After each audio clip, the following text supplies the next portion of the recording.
तो आज की इस वीडियो में हम लोग देखने वाले हैं क्लास 10th के इकोनॉमिक्स और ये पहला चैप्टर का दूसरा पार्ट है। पहला पार्ट का वीडियो ऑलरेडी मैंने अपलोड कर दिया है और इसको मैंने अलग अलग पार्ट में इसलिए बांटा है ताकि ये आपके लिए आसान होगा। तो पार्ट 1 ऑलरेडी अपलोड है, आज का ये वीडियो है पार्ट 2। इसके अंदर हम लोग फिर नोट्स देखेंगे और नोट्स देखने के साथ साथ हम लोग इनके MCQ को देखेंगे। जो इनसे रिलेटेड जो भी MCQ होगा इनको हम लोग देखने वाले हैं। तो चैप्टर का नाम है अर्थव्यवस्था एवं इसके विकास का इतिहास। चैप्टर काफ़ी इंटरेस्टिंग है, लेकिन इसके स्टेप बाय स्टेप अगर आप कॉन्सेप्ट को समझेंगे तो ही आपको इनके ऑब्जेक्टिव भी करने में मज़ा आएगा और आपको चीज़ों को समझने में भी आसानी होगा। तो भारतीय अर्थव्यवस्था की संरचना और क्या प्रकार है इनको हम लोग देखेंगे। भारत की अर्थव्यवस्था कैसी है और साथ में दुनिया की अर्थव्यवस्था किस प्रकार की है उनको देखेंगे। अर्थव्यवस्था की संरचना कैसी है और इसका अर्थ क्या होता है तो इनको देखेंगे। तो देखिए, अर्थव्यवस्था की जो संरचना होती है इसका जो अर्थ होता है उत्पादन क्षेत्रों का विभाजन, यानी कि देश में जो भी चीज़ उपज के आ रहा है, जो भी बन के आ रहा है, उसमें जितने भी क्षेत्र हैं उनको अलग अलग कैटेगरी में बांटा जाएगा। जैसे सपोज करिए हमारे पास दो प्रकार के उत्पाद हैं। एक हमारे पास चावल है, ठीक है, और एक हमारे पास मोबाइल है। तो ये दोनों एक ही जगह से आएगा क्या? नहीं आएगा। चावल हमारे कहाँ से आएगा? खेत से आएगा। अब मोबाइल कहाँ से आएगा? ये कंपनी या फैक्ट्री से आएगा, क्योंकि फैक्ट्री में मोबाइल बनता है, क्योंकि इनके पार्ट तो असेंबल कहाँ होंगे? फैक्ट्री में, और इनको कोई ना कोई कंपनी बेचेगा। तो ये जितने भी उत्पाद हैं इनके जो क्षेत्र हैं उनको बांटने को बोलते हैं अर्थव्यवस्था की संरचना। तो अर्थव्यवस्था के अब क्षेत्र की बात करते हैं कि अर्थव्यवस्था के कितने क्षेत्र हो सकते हैं, यानी कि उत्पादन के आधार पर हम अर्थव्यवस्था को कई पार्ट में बांट सकते हैं। तो इनको 3 पार्ट में बांटा गया है, ठीक है। तो अर्थव्यवस्था के कितने क्षेत्र हैं? तो 3 क्षेत्र हैं। पहला का नाम है प्राथमिक क्षेत्र, दूसरा का नाम है द्वितीयक और तीसरा का नाम है तृतीयक।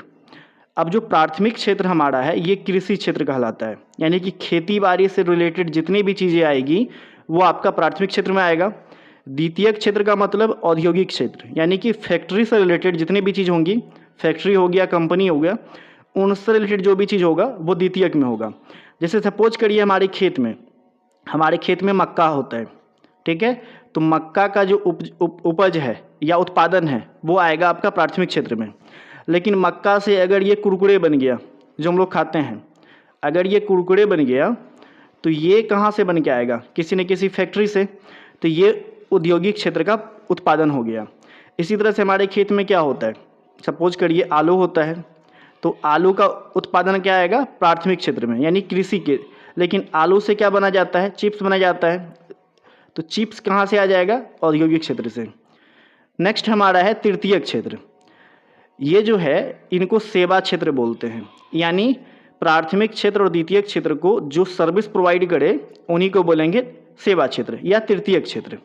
सपोज करिए सिम कार्ड हो गया, सिम से हम क्या करते हैं? कॉल करते हैं, मान के चलिए सिम से कॉलिंग का सिस्टम होता है।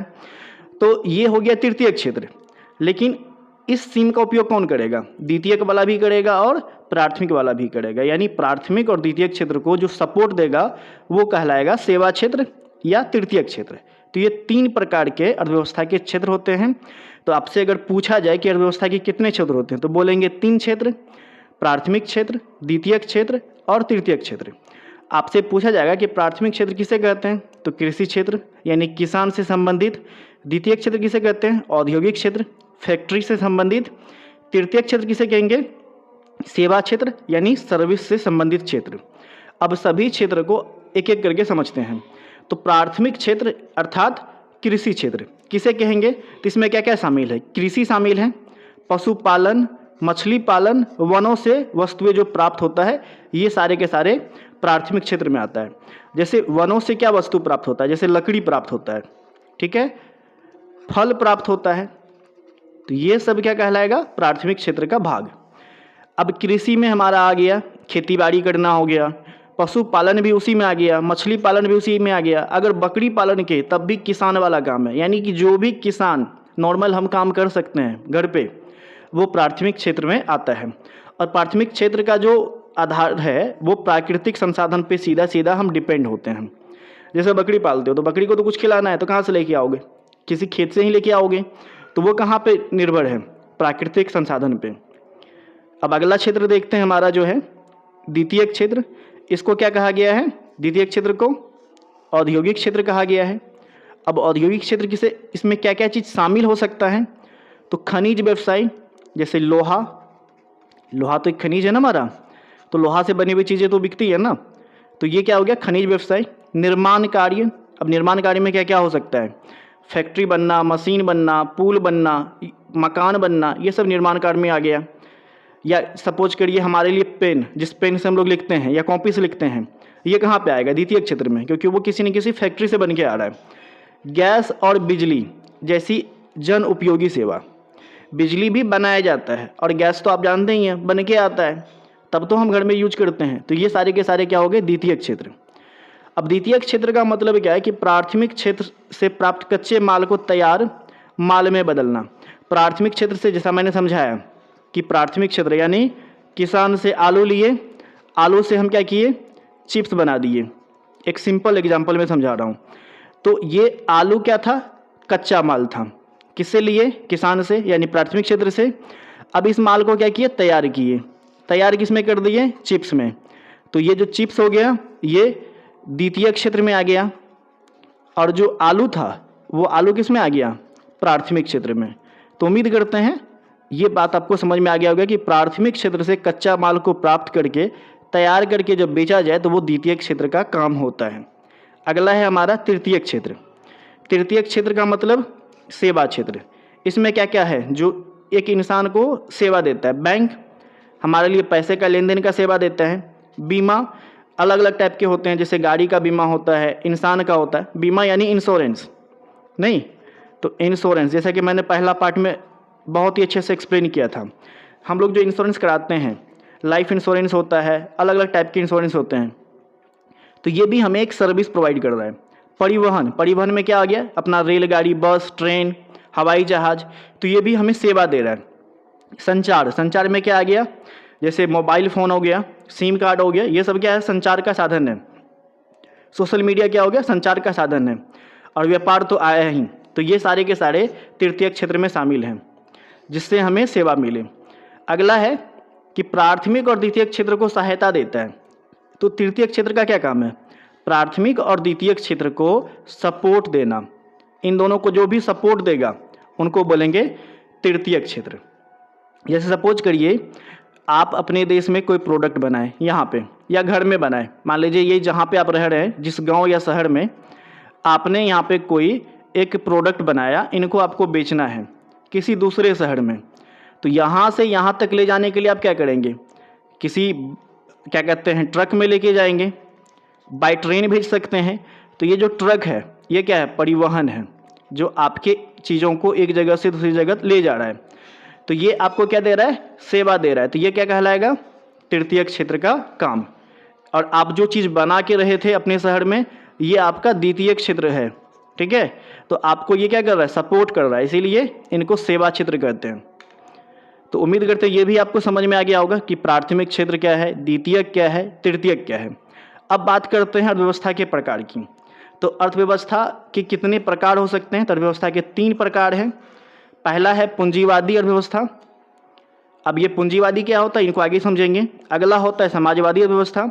तीसरा होता है मिश्रित अर्थव्यवस्था, यानी पूंजीवादी और समाजवादी का मिश्रण जो होगा वो होगा मिश्रित अर्थव्यवस्था। जैसा कि पूंजीवादी के नाम में है पूंजी, यानी पूंजी वालों की अर्थव्यवस्था, जिनके पास रुपया पैसा होगा उनका अर्थव्यवस्था। इसमें क्या होता है? उत्पादन का साधन, चाहे ज़मीन हो, कारखाना हो, मशीन हो, ये निजी व्यक्ति के पास होता है, यानी इसका कंट्रोल किसी एक इंसान के पास होता है।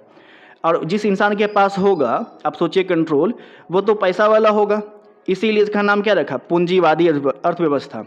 यानी वैसी अर्थव्यवस्था जिसमें उत्पादन के साधनों का स्वामित्व यानी मालिकाना हक या उसका मालिक निजी व्यक्ति हो, उसको पूंजीवादी अर्थव्यवस्था कहते हैं।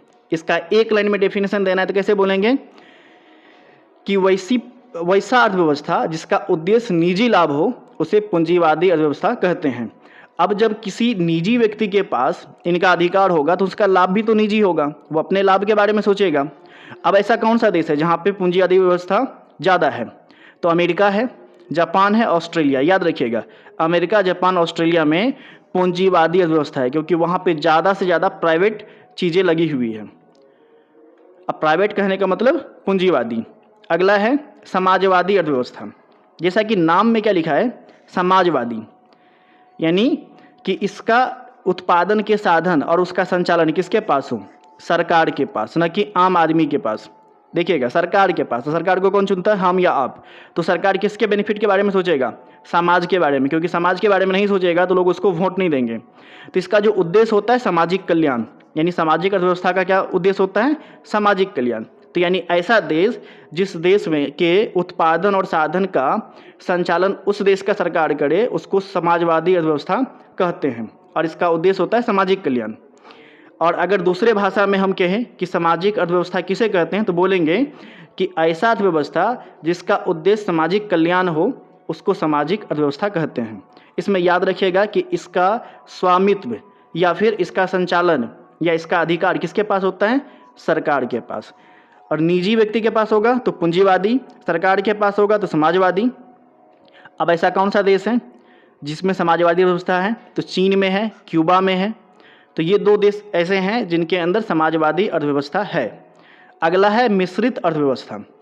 तो मिश्रित अर्थव्यवस्था का मतलब है पूंजीवादी और समाजवादी, इन दोनों का मिश्रण, पूंजीवादी अर्थव्यवस्था प्लस समाजवादी अर्थव्यवस्था, समाजवादी अर्थव्यवस्था। तो पूंजीवादी और समाजवादी का जो मिश्रण होगा मिश्रित अर्थव्यवस्था कहलाता है। इसमें क्या है, इसका मालिक कौन होगा, सरकार और निजी व्यक्ति, ये दोनों मिल के इस अर्थव्यवस्था को चलाएंगे। जैसे अपने भारत में बहुत सारी चीज़ें हैं जो सरकारी है, बहुत सारी चीज़ें जो है प्राइवेट है। तो यहाँ पे अपने देश में बहुत सारी चीज़ें सरकारी है, जैसे रेल सरकारी है और निजी यानी कि प्राइवेट, और बहुत सारी ऐसी चीज़ें हैं जो प्राइवेट है। तो सरकारी और प्राइवेट जहाँ पे दोनों चीज़ होगा उसको बोलेंगे मिश्रित अर्थव्यवस्था।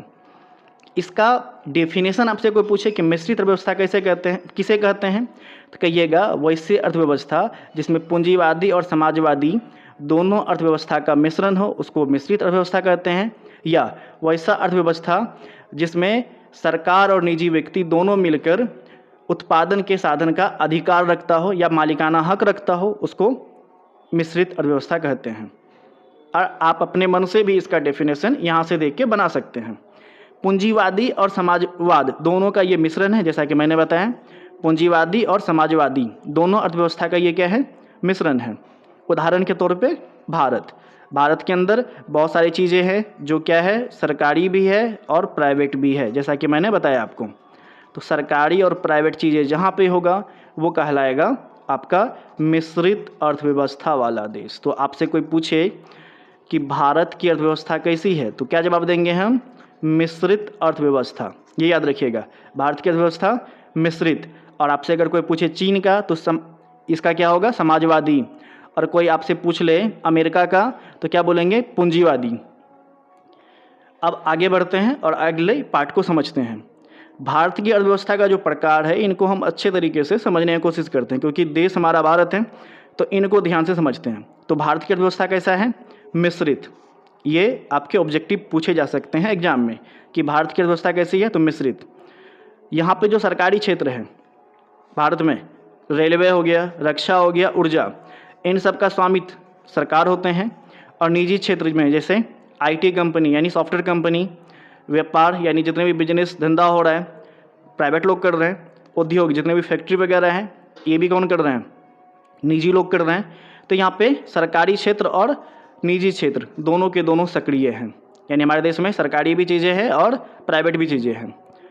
अगला है 1991 के आर्थिक उदारीकरण के बाद निजी क्षेत्र की भूमिका और बढ़ गई। तो हमारे देश में देखिए, ये तो 1991 की बात कर रहे हैं, इनके अभी देखिए वर्तमान में कि बहुत ऐसे चीज़ है जो सरकार क्या कर रहे हैं, उनको प्राइवेट करते हुए जा रहे हैं, क्योंकि वो सही से नहीं चला पा रहे हैं। तो वो सोच रहे हैं कि हम प्राइवेट लोगों को दे दें, बेच दें, जिनसे हमें फ़ायदा भी मिले प्लस लोगों को भी और अच्छी सुविधा मिल पाए। कृषि, उद्योग और सेवा, भारत के अंदर ये 3 अर्थव्यवस्था के आधार हैं, कृषि, उद्योग और सेवा। ये भारत के अर्थव्यवस्था का मुख्य आधार है। तो आपसे पूछेगा भारत की अर्थव्यवस्था के मुख्य आधार कितने हैं, तो 3। कौन कौन है, कृषि, उद्योग और सेवा। अब इतना पढ़ने के बाद हम किस निष्कर्ष पे पहुंचते हैं कि भारत की अर्थव्यवस्था जो है मिश्रित अर्थव्यवस्था है। ये पॉइंट आपको याद रखना है, जिसमें क्या है, पूंजीवाद और समाजवाद दोनों के तत्व मौजूद हैं, यानी कि दोनों प्रकार के चीज़ें शामिल हैं हमारे देश में। अब इनसे जुड़े जो भी चीज़ें हम लोगों ने पढ़ा है, इनके मेन पॉइंट्स को एक बार हम लोग देखेंगे। तो भारत की अर्थव्यवस्था कैसी है, मिश्रित है। प्राथमिक क्षेत्र किसे कहते हैं, कृषि आधारित क्षेत्र को या कृषि क्षेत्र को।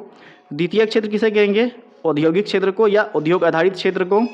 तृतीयक किसे कहेंगे, सेवा पे आधारित क्षेत्र को या सेवा क्षेत्र को। तो ये 4 पॉइंट हैं जिनको आपको याद रखना है। सेवा क्षेत्र अन्य क्षेत्रों को क्या देते हैं, सहयोग और सुविधा, जैसा कि मैंने बताया। पूंजीवाद का मतलब क्या होता है, निजी लाभ। समाजवाद का मतलब क्या होता है, सामाजिक कल्याण यानी सामाजिक लाभ। मिश्रित अर्थव्यवस्था का मतलब क्या होता है, जिसमें दोनों का मेल हो, यानी पूंजीवाद का भी और समाजवाद का भी। और ये कहाँ है, अपना भारत में। ये कहाँ है, तो चीन में, क्यूबा में। ये कहाँ है, तो अमेरिका में। नहीं, तो ये सब चीज़ आपको याद रखना है। अगला पॉइंट्स को देखते हैं हम लोग। तो भारत की व्यवस्था की संरचना और प्रकार हम लोग समझ चुके हैं। अब इनके ऊपर हम लोग क्या करेंगे, इनके क्वेश्चन को पहले बनाएंगे। इन पे जितने भी ऑब्जेक्टिव क्वेश्चन बन सकते हैं उनको समझेंगे और उनको बनाने का प्रयास करेंगे। और उम्मीद करते हैं अगर आप ये प्रश्न देख रहे हैं तो हो सके मेरे आंसर बताने से पहले आप कमेंट में बताइएगा। तो पहला सवाल हमारे पास है, भारतीय अर्थव्यवस्था को कितने क्षेत्रों में बांटा गया है। तो भारतीय अर्थव्यवस्था को कितने क्षेत्र में बांटा गया है, तो इसका राइट आंसर है आपका 3, प्राथमिक, द्वितीयक और तृतीयक। अगला सवाल है हमारा, प्राथमिक क्षेत्र को और किस नाम से जाना जाता है। तो अभी जस्ट हमने चर्चा किया कि प्राथमिक क्षेत्र को हम लोग किस नाम से जानते हैं, कृषि क्षेत्र। ऑप्शन सी इसका सही है। अगला प्रश्न देखते हैं, पशुपालन, मछली पालन और वनों से वस्तुएं प्राप्त करना किस क्षेत्र में आता है। तो देखिए, पशुपालन हो गया, मछली पालन और वन से, तो ये सभी हमें प्रकृति से मिल रहा है। और प्रकृति से मिलने का मतलब क्या, खेतीबाड़ी से संबंधित है। तो ये कौन सा क्षेत्र होगा, प्राथमिक क्षेत्र या कृषि क्षेत्र। तो ऑप्शन ए इसका सही है। अगला प्रश्न है हमारा, द्वितीयक क्षेत्र को और किस नाम से जानते हैं। तो जैसा कि द्वितीयक क्षेत्र को हम बताए थे औद्योगिक क्षेत्र के नाम से जानते हैं। तो इसका जो राइट आंसर होगा आपका क्या होगा, औद्योगिक क्षेत्र। ऑप्शन बी इसका सही है। नेक्स्ट क्वेश्चन देखते हैं, खनिज व्यवसाय, निर्माण कार्य, गैस एवं बिजली का उत्पादन किस क्षेत्र से जुड़ा है। तो जब ये सारी चीज़ें हमें कौन देता है, इंडस्ट्री से आता है। इंडस्ट्री से आएगा तो ये क्या होगा, सेकेंडरी क्षेत्र यानी द्वितीयक क्षेत्र। अगला है हमारा, बैंक, बीमा, परिवहन और संचार किस क्षेत्र में आते हैं। तो ये सभी के सभी जो यहाँ पे नाम लिखे हैं ये हमें क्या करते हैं, सेवा प्रदान करते हैं। और सेवा प्रदान करेगा तो किस में आएगा, तृतीयक क्षेत्र में या सेवा क्षेत्र में। ऑप्शन सी इसका सही है। नेक्स्ट क्वेश्चन देखते हैं, तृतीयक क्षेत्र को किस नाम से जाना जाता है। तो तृतीयक क्षेत्र हमें क्या देता है, सेवा देता है। तो इसका जो राइट आंसर होगा क्या होगा, आपका सेवा क्षेत्र। ऑप्शन सी इसका सही है। तो ऑप्शन सी इसका सही है। तृतीयक क्षेत्र को किस नाम से जानते हैं, सेवा क्षेत्र से। अगला प्रश्न है हमारा, भारतीय अर्थव्यवस्था किस प्रकार की अर्थव्यवस्था है। तो अभी जस्ट हमने पढ़ा है कि भारतीय अर्थव्यवस्था कैसा अर्थव्यवस्था है। तो किस प्रकार की अर्थव्यवस्था है ये है आपका मिश्रित। ऑप्शन सी इसका सही है। नहीं, भारत की अर्थव्यवस्था कैसा है, मिश्रित है। अगला सवाल है, पूंजीवादी अर्थव्यवस्था का मुख्य उद्देश्य क्या होता है। तो जो पूंजीवादी अर्थव्यवस्था होते हैं इसका मुख्य उद्देश्य क्या होता है। तो पूंजीवादी का मुख्य उद्देश्य क्या होता है, निजी लाभ। ऑप्शन बी इसका सही है। अगला क्वेश्चन है, समाजवादी अर्थव्यवस्था में उत्पादन साधनों का स्वामित्व किसके पास होता है। अब याद रखिएगा यहाँ पे समाजवादी पूछा गया है। तो समाजवादी में उत्पादन साधनों का स्वामित्व यानी मालिकाना हक यानी उसका मालिक कौन होता है, तो सरकार होते हैं। Option B. और इसका क्या उद्देश्य होता है, सामाजिक कल्याण। नहीं, तो ये सब छोटा छोटा पॉइंट जो है आपको याद रखना पड़ेगा कि पूंजीवाद का मतलब निजी लाभ, समाजवादी का मतलब सामाजिक लाभ और मिश्रित का मतलब प्राइवेट और सरकारी मिला के। अगला सवाल देखते हैं, मिश्रित अर्थव्यवस्था किसका मिश्रण है। तो मिश्रित पूंजीवादी और समाजवादी दोनों का मिश्रण है। तो ऑप्शन इसका ए जो है सही है। नहीं, पूंजीवादी जो है पूंजीवाद और समाजवाद का मिश्रण क्या कहलाता है? मिश्रित अर्थव्यवस्था। अगला सवाल देखते हैं और इस वीडियो का सबसे लास्ट सवाल है, भारत के अलावा कौन सा देश मिश्रित अर्थव्यवस्था का उदाहरण है? तो भारत के अलावा ऐसा कौन सा देश है जहाँ पे मिश्रित अर्थव्यवस्था अभी भी है? तो इसका जो राइट आंसर है आपका ऑप्शन डी, इंग्लैंड। इस वीडियो में मैंने चर्चा नहीं किया है, बट इंग्लैंड में भी मिश्रित अर्थव्यवस्था है। ये आप अगर बुक को क्लियरली पढ़ेंगे तो आपको वहाँ पे ये सब चीज़ें मिल जाएगी। तो इस वीडियो को अगर आपने यहाँ तक देखा है तो उम्मीद करते हैं वीडियो आपको पसंद आई होगी। अगर वीडियो पसंद है वीडियो को लाइक करिएगा, कमेंट करना, फीडबैक दीजिएगा और चैनल पर पहली बार है तो चैनल को सब्सक्राइब कर लीजिएगा। और आप चाहते हैं कि MCQ का टेस्ट दें, ऑनलाइन क्विज, तो आप हमारे जो वेबसाइट है, हमारी वेबसाइट है kanakkipathshala.com, ये हमारी वेबसाइट का लिंक है। आप इस पर जा सकते हैं। यहाँ पे आप अपना अकाउंट बना लेंगे रजिस्टर करके, अपना नाम, मोबाइल नंबर वगैरह डाल के, और यहाँ से आप अपना क्लास सेलेक्ट करके ऑनलाइन क्विज दे सकते हैं। अगर आपको इसमें कोई दिक्कत हो तो आप हमें मैसेज करके पूछ सकते हैं, इसमें मैं आपको हेल्प कर सकता हूँ। तो इनमें जब आप ऑनलाइन क्विज करेंगे, ऑनलाइन टेस्ट देंगे, तो आपको क्या होगा कि जो भी आप पढ़ते हो उनका आपको सटीक इन्फॉर्मेशन मिलेगा कि आपने क्या पढ़ा, क्या सीखा। उसमें जो भी मार्क्स आएंगे उनसे आपका पता चलेगा कि तैयारी किस लेवल का हो रहा है। और टेस्ट बिल्कुल फ्री है, आपसे 1 भी रुपया चार्ज नहीं किया जाएगा, तो आप जाके वहाँ पे टेस्ट दे सकते हैं। तो आपसे मिलते हैं अगले वीडियो में। आज के लिए इतना ही।